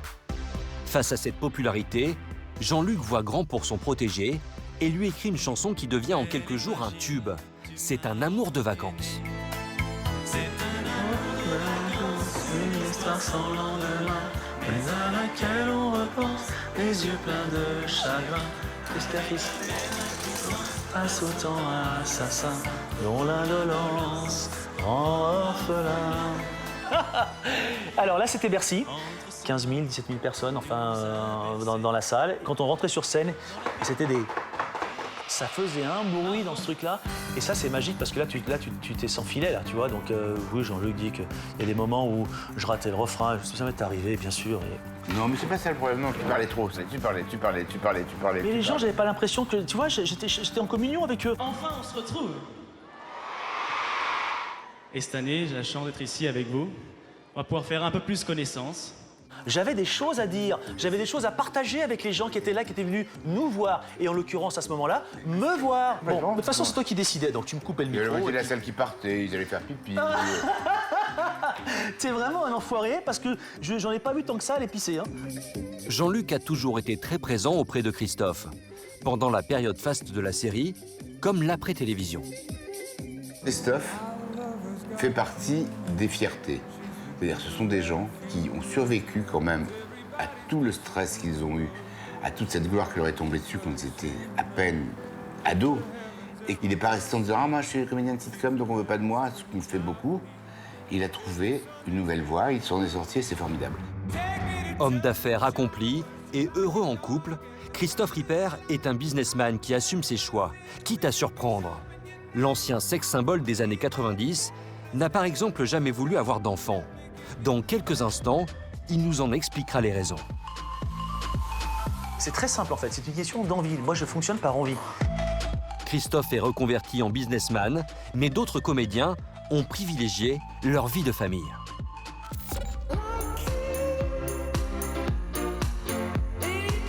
Bordeaux. Nous retrouvons Jennifer Loret, la comédienne emblématique de Julie Lescaut. Attendant le rôle qui la fera vibrer, l'actrice a délaissé les plateaux de tournage depuis 2 ans et se consacre en partie à son mari et à ses 4 filles. Bonjour. Avec son mari Patrick, ils sont hyperactifs et se sont lancés dans un nouveau projet, un food truck. Une caravane où ils proposeront à boire et à manger en plein Bordeaux. Et aujourd'hui, c'est le dernier jour pour tout préparer avant l'inauguration demain soir. On a l'eau de relier à la caravane ou pas? L'eau? Ouais. On est en plein feu, on est en train de tout ouvrir, tout organiser. Ils nous ont livré ce matin les chaises et les tabourets? Au début d'après-midi. Pourtant totalement néophyte dans la restauration, Jennifer s'est lancée à corps perdu dans l'aventure, car elle n'est pas du genre à se morfondre près de son téléphone qu'on lui propose le rôle de sa vie. Ça fait du bien d'avoir de nouveaux projets, de se lancer dans de nouvelles aventures, de prendre des risques. Dans mon métier de comédienne, je maîtrise le personnage. J'ai un texte à dire, j'ai un rôle à interpréter. Là, aujourd'hui, je dois être moi-même. Et donc, du coup, voilà, c'est une nouvelle aventure. Donc, c'est super, super excitant. Et de ne pas savoir comment ça va se passer, comment ça va évoluer. On n'a plus d'électricité. Ça redynamise. Et puis, c'est une aventure familiale. Une nouvelle aventure qui n'a rien d'un caprice de star. Jennifer a investi très tôt ses premiers cachets dans l'immobilier. C'est avec ses placements qu'elle peut aujourd'hui financer ce nouveau projet et pas des moindres. Parlons peu, parlons bien, parlons argent. Oui, mais c'est un projet qui nous a coûté quand même relativement cher parce qu'on a voulu faire les choses bien. On a choisi les matériaux, les frigos, combien de friteuses, la plancha. L'investissement, il est à peu près sur grosso modo de 400 000 €. Un investissement important. Les associés ne peuvent pas échouer. ouais, en stress, mais bon, on va être prêt, j'ai aucun doute. Voilà, on peaufine. Enfin, on peaufine. Non, on finit. Jennifer n'est plus retournée sur un plateau de tournage depuis 2 ans.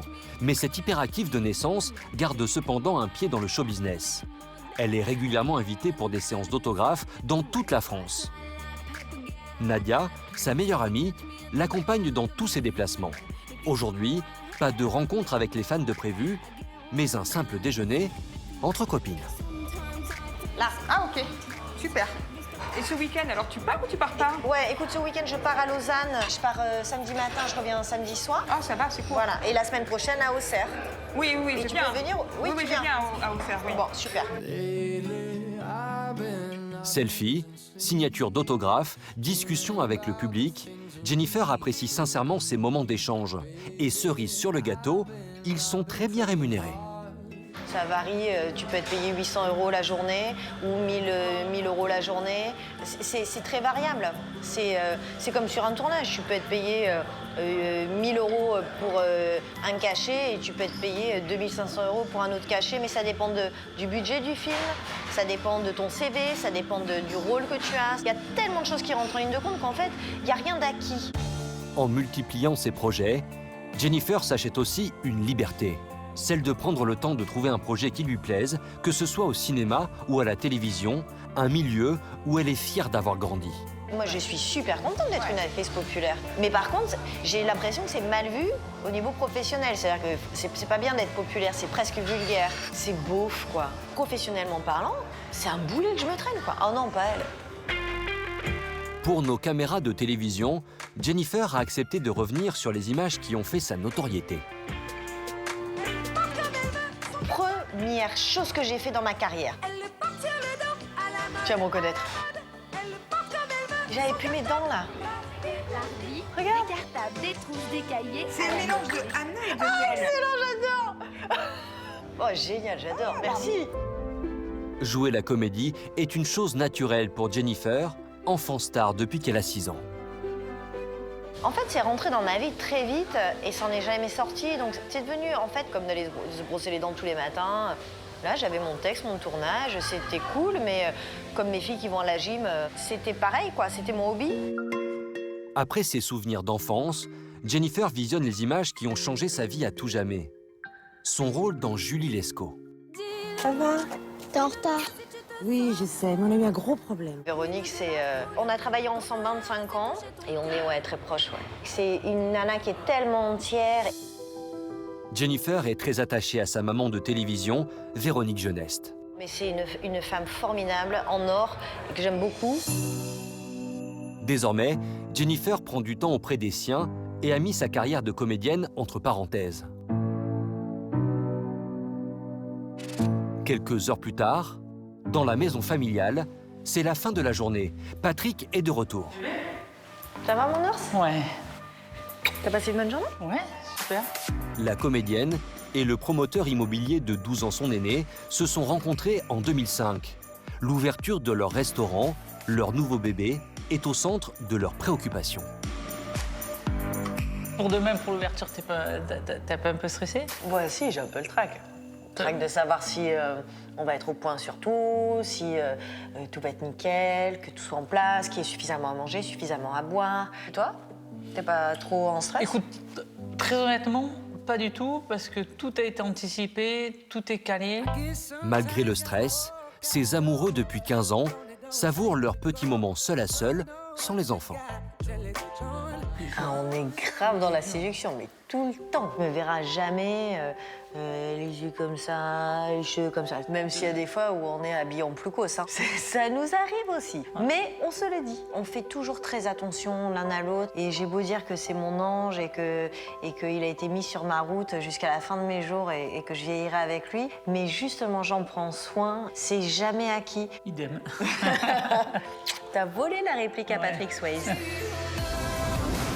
Dans quelques instants, nous retrouvons Jennifer dans la dernière ligne droite pour l'ouverture de son restaurant. La pression va monter d'un cran. Ça y est, c'est parti. Jennifer a souffert de son image d'actrice populaire. Une autre actrice célèbre, au contraire, en a fait une force. 5h30 du matin, gare Saint-Lazare. Paris s'éveille doucement. Nous retrouvons Danielle Evenou, 76 ans, alias Marie Pervenche. Elle a délaissé le petit écran au profit des planches de théâtre. Bonjour. Si elle prend le train de si bonne heure, c'est parce qu'elle est attendue pour une inauguration insolite. C'est une bonne nuit au wagon. L'ouverture d'une résidence de standing est à la mode pour les seniors à Caen, en Normandie. Elle en est l'égérie depuis 10 ans. Toujours coquette, elle admet sans détour avoir eu recours à la chirurgie esthétique. Nous sommes au début des années 2000 et son gynécologue lui propose de lui lifter les paupières. Un jour, j'étais chez un aventurier du sexe, un gynécologue. Et il me regarde là où il devait me regarder. Moi, je suis comme ça. Et il me regarde. Je dis, alors, ce que j'entends, vous voulez pas que je vous fasse les paupières? Alors, je réfléchis, je dis, mais lesquelles? Pas du haut. J'ai compris qu'il me prenne mes paupières là, mais alors qu'il regardait mes lèvres. Comme je ne sais pas dire non, j'ai dit oui. J'ai dormi 8 ans les yeux ouverts, il m'avait retiré. Ça a été un scandale. Mais j'ai changé de gynéco. Malgré cette opération ratée, Danielle garde le sourire. Arrivée à Caen, Madame l'ambassadrice est attendue par son chauffeur. Bonjour monsieur. Bénévole au tout début de l'aventure, Danielle est aujourd'hui rémunérée, mais bien loin d'elle l'idée d'en tirer un réel profit. Je fais pas ça pour l'argent. Voilà, mais j'ai été élevée comme ça. Aller vers les autres, s'occuper des autres. J'adore aller faire le salon des seniors. Je leur parle de tout. Il y a des sexologues qui parlent aussi dans le salon des seniors. Qu'est-ce qu'ils croient? Qu'on n'a plus envie quand on a 75 ans? Mais pas du tout. Arrivée à la résidence, Danielle est accueillie comme une amie. T'as fait bon voyage? Pas le temps de discuter, elle part se refaire une beauté. J'aime plaire aux hommes, j'aime plaire à mes enfants. J'aime que mes petits-enfants soient fiers. Et que les copains de mes enfants, qui ont 45 ans, disent « Putain, elle est bien gaulée ta mère, voilà, ta maman rose ». À 76 ans, Marie Pervenche aime être au centre de l'attention. Plus sexy que jamais, c'est l'heure de son opération séduction. Alors, il y a combien de couples? Personne n'est en couple. À qui couche avec qui? Il est ému.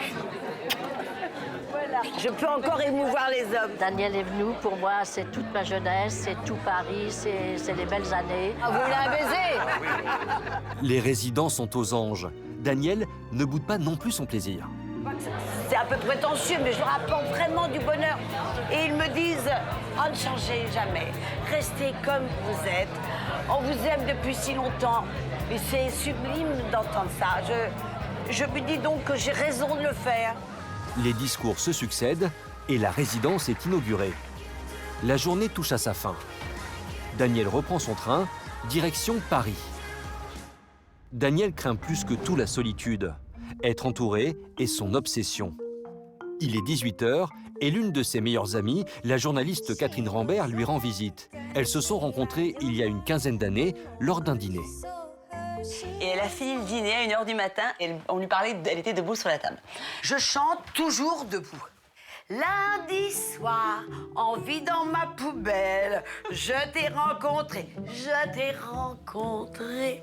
Catherine connaît Danielle mieux que quiconque. Danielle est une femme inattendue parce que beaucoup de gens la jugent ou ont une image d'elle extrêmement fantaisiste, très drôle, mais c'est aussi un masque. Et derrière ce masque, elle cache une immense culture. Mais les gens n'attendent pas de moi que je leur parle de mon terlan. Le mot culture, ça va pas avec ma tête, quoi. Pour nos caméras, Danielle et son amie Catherine ont accepté de revenir sur les images qui ont fait d'elle une star du petit écran. Marie Pervenche. Un papillon par-ci, par-là, dans le vent. Marie Pervenche, mouvant du printemps. Ah, c'est génial. J'aime le monde où mes crèmes, ça bouge, si ça me plaît. Même si je suis... Ça n'a pas tellement vieilli. Non. Et moi non plus. Non. Seulement 22 épisodes, mais qui auront changé à jamais la carrière de l'actrice dès le premier épisode. Le lendemain, Marie Pervenche était connue dans toute la France. Génial. Pourtant, sur le papier, le projet n'était pas gagné d'avance. Comme l'auteur était mon meilleur ami, Paul Andréotta, et il a écrit ce personnage qui au départ est antipathique, une contractuelle. Comme a écrit Le Canard enchaîné, je me souviens comment vont-ils réussir, quand ils ont su que ce projet allait exister, à rendre sympathique une contractuelle. Eh bien, ça a été peut-être parce que j'y suis pour quelque chose. Ouais, je pense que c'est pour beaucoup. Voilà. Un rôle pour lequel elle s'investit totalement, à tel point qu'elle réalise même ses propres cascades. C'était le premier épisode. Et nous tournions Place des Victoires. Et comme je suis casse-cou, je ne voulais naturellement pas être doublée.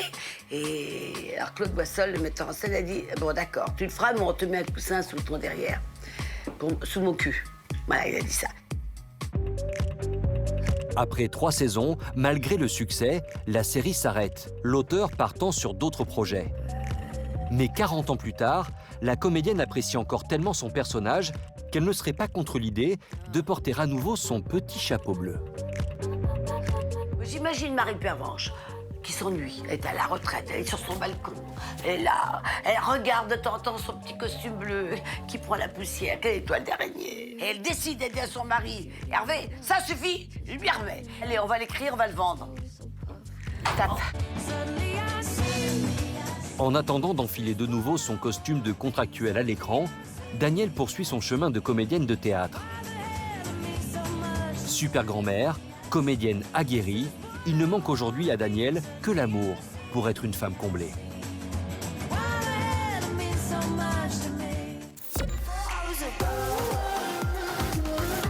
Nous retrouvons Adeline Blondiau, l'ancienne star de Sous le soleil. Maman de 2 enfants, elle a complètement changé de vie et est désormais sophrologue à Paris. Sa matinée de consultation terminée, elle a rendez-vous pour déjeuner avec l'un de ses meilleurs amis, Laurent Petit-Guillaume. Donc là, on est dans ton nouveau quartier, Oui, où tu fais la sophrologue. voilà, j'ai mon cabinet juste à côté. Et tu t'éclates? Ouais, ça, je sais là, je connais la réponse. Ouais. Ils se sont rencontrés en 1992, alors qu'ils officient en tant que présentateurs sur M6. Depuis presque 30 ans, ils sont restés très proches. Moi, ce que j'aime bien chez elle, c'est la réaction qu'elle provoque sur les gens qui la connaissent pas.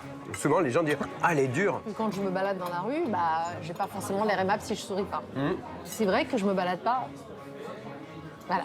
Non. Ce que tu oublies de dire, c'est qu'il y a aussi des réactions extrêmement violentes que tu as connues à des moments donnés de la vie. Franchement, ça donne très envie de se protéger après ad vitam aeternam, quoi. Ouais, s'en est pris plein la tronche, agressé physiquement, verbalement. Certaines personnes pensent que c'est de l'austérité, c'est ça? Et pas du tout. Surtout, elle est marrante, hein. S'il faut faire n'importe quoi, elle fait n'importe nawak. Et on rigole bien depuis toujours. Après son divorce de Johnny à l'âge de 20 ans, elle a subi les foudres des fans du rocker. Mais elle a toujours su y faire face grâce à ses amis et à son petit coin de paradis dans lequel elle a trouvé refuge.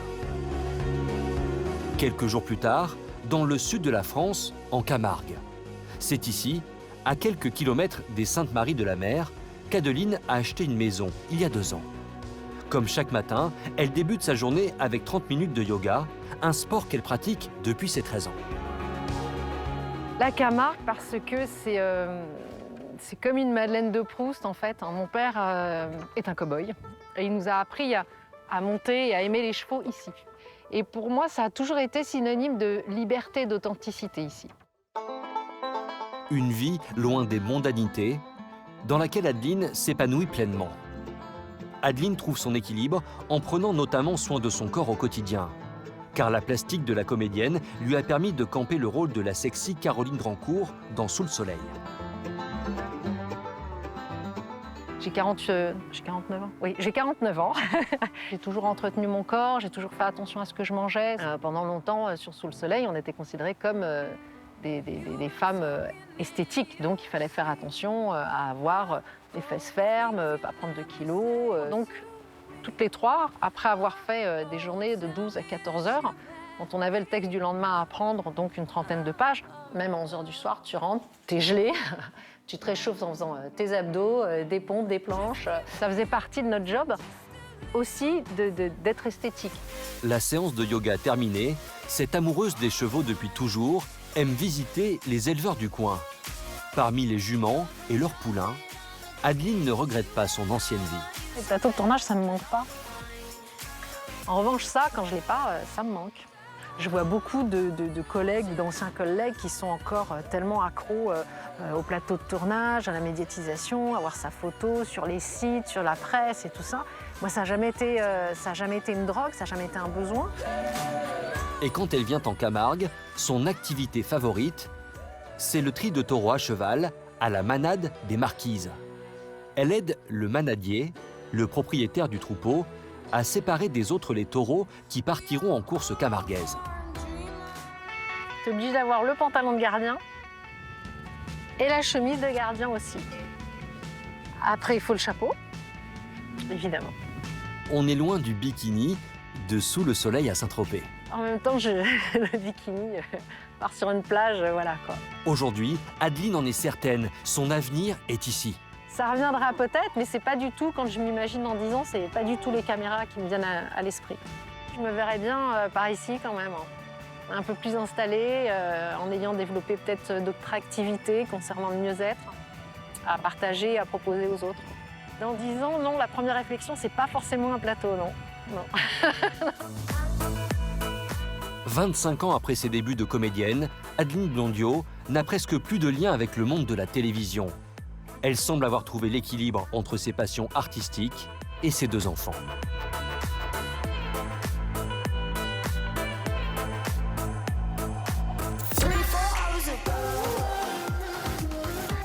À 15 000 km de la métropole, à Tahiti, nous retrouvons Pierre Cosso, 58 ans.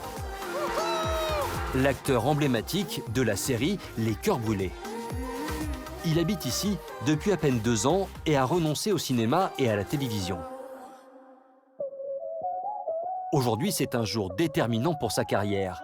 Il est attendu pour son premier concert. Mais avant, direction l'incontournable marché couvert de Papeete. Un lieu coloré et typique où les Polynésiens aiment se retrouver. Tu as des mangues? Il est 7 h et Pierre est en charge d'acheter les fruits qu'il apportera pour le traditionnel brunch dominical chez les parents de sa compagne, Rautea. Maroro, bonne journée, Nana. Sur l'île, Pierre est venu chercher la sérénité. Pourtant, presque 40 ans après ses premiers succès, les Polynésiens n'hésitent pas à lui demander un petit selfie. Merci. C'est lui qui a joué la bombe. Je connais Pierre Cosso parce qu'en fait, c'était un acteur de La Boum avec Sophie Marceau, voilà. Et en plus, on était jeunes et en ce temps-là, je me rappelle, on délirait carrément sur lui. Parce qu'il était tellement beau avec ses yeux verts et tout. Et là, je l'ai vu en vrai. Aujourd'hui, les fans sont assagis, mais à l'époque de La Boum 2 et de son idylle avec Sophie Marceau, le jeune comédien s'est retrouvé dans des situations parfois dangereuses. Je me souviens d'une fois en Thaïlande où on est allé simplement déjeuner dans un restaurant. Quelqu'un a appelé une radio pour dire qu'on est dans ce restaurant. On avait besoin de 3/4 de CRS pour sortir du restaurant. Il y avait des milliers de personnes devant le restaurant. Donc quand on a 20 ans, ça marque. À présent, Pierre mène une vie tranquille en Polynésie, entièrement axée sur sa famille. Il est 9 h et comme tous les dimanches, Pierre, Rautea et leurs 2 fils Lino et Noah petit déjeunent chez Françoise et Gilbert, les parents de Rautea. J'ai retrouvé une nouvelle famille ici. Alors j'ai beaucoup de chance parce que je m'entends bien avec ma belle-mère.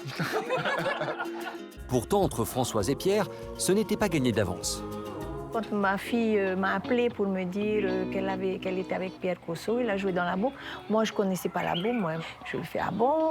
Et puis, il a un petit garçon. Alors, elle m'apprend en plus que ce monsieur-là, il n'a pas de maison. Il vit sur un bateau. Il voyage dans toute la Polynésie. Et moi, je dis, pas vivre sur un bateau, qu'est-ce que c'est que ça? Mais devant l'amour passionnel de sa fille pour l'acteur de 20 ans, son aîné, Françoise a dû céder. Elle avait vu La Boum, comme toutes les jeunes filles de l'époque, elles étaient toutes amoureuses de l'acteur, du beau mec qui jouait avec Sophie Marceau. Et ben, quand elle l'a connu, elle a plus lâché. Hein. Elle s'est accrochée. Pierre Cosso est désormais totalement intégré à la famille de Rautea. Tous le soutiennent dans ses projets, à commencer par celui qui aura lieu dans quelques heures à peine, son premier concert. Il y a le concert dans pas longtemps et on a plein de choses à faire pour préparer. Donc à tout à l'heure. À tout à l'heure. Pierre est attendu dans le restaurant dans lequel il doit se produire ce soir. L'établissement s'attend à accueillir plus de 150 personnes. À 58 ans, Pierre repart presque de zéro. Mais aujourd'hui, il ne recherche plus la célébrité. Le concert qu'il fait ce soir, il fait surtout pour son père. Et pour lui aussi, pour toute sa famille, tous ses amis, mais c'était surtout pour son rêve. Il a toujours voulu que tout le monde entier entende sa musique, plein d'amour, plein d'espoir, dans le bonheur de chacun. Dans quelques minutes, Pierre touchera enfin à son rêve. Pour moi, c'est waouh, c'est un moment super fort. Et ce moment sera inoubliable pour moi. Et j'espère que c'est juste le début d'une longue série. Allez. Ok. Allez. Pierre fait son entrée sur scène.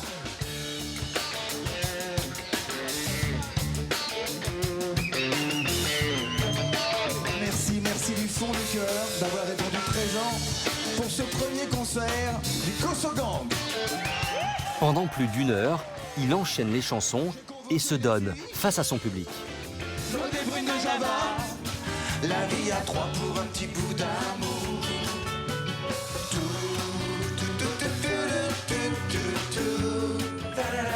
Les cheveux longs de Patricia.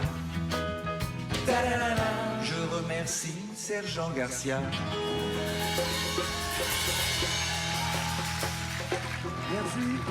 Merci à tous.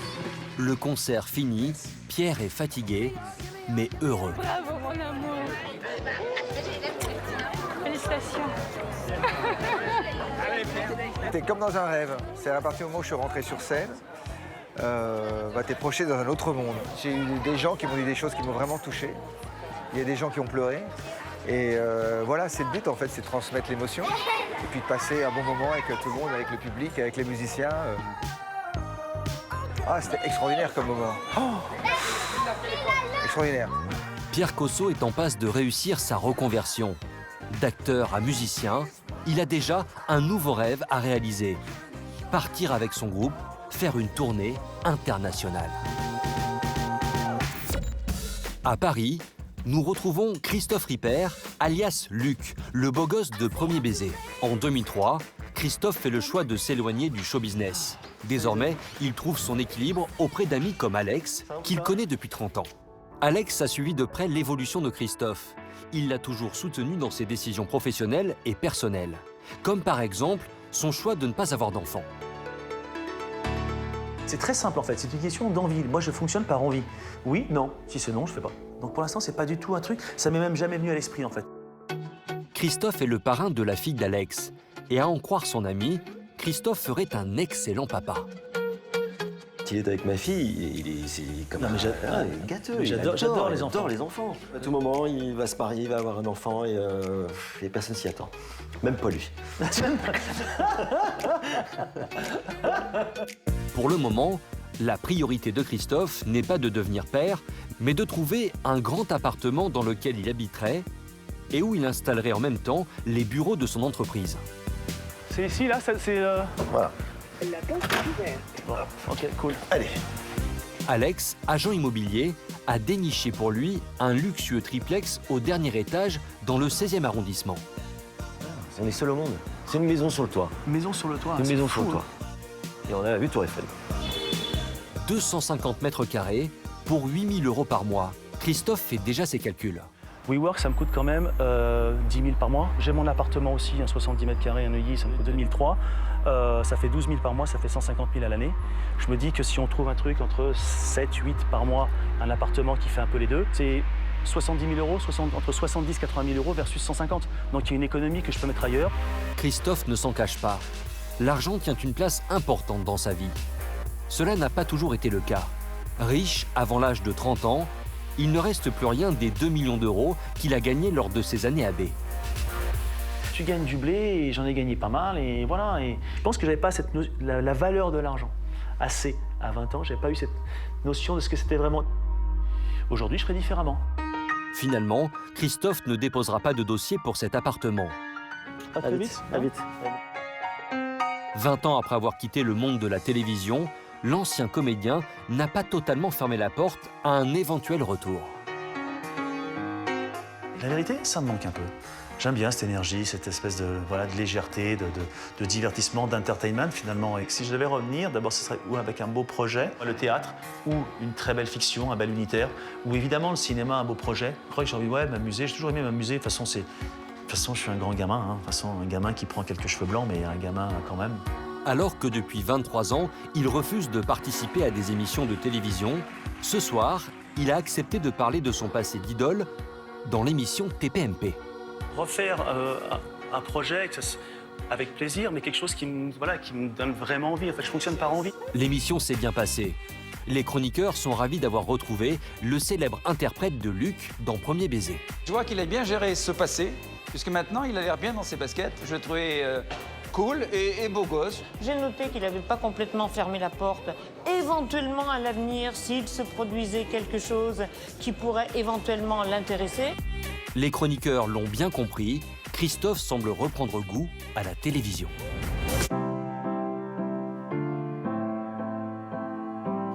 Bordeaux, 18h. Nous retrouvons Jennifer Loret, la comédienne emblématique de Julie Lescaut, qui s'est éloignée des plateaux de tournage et qui se consacre à sa famille. Ce soir, c'est l'inauguration de son food truck.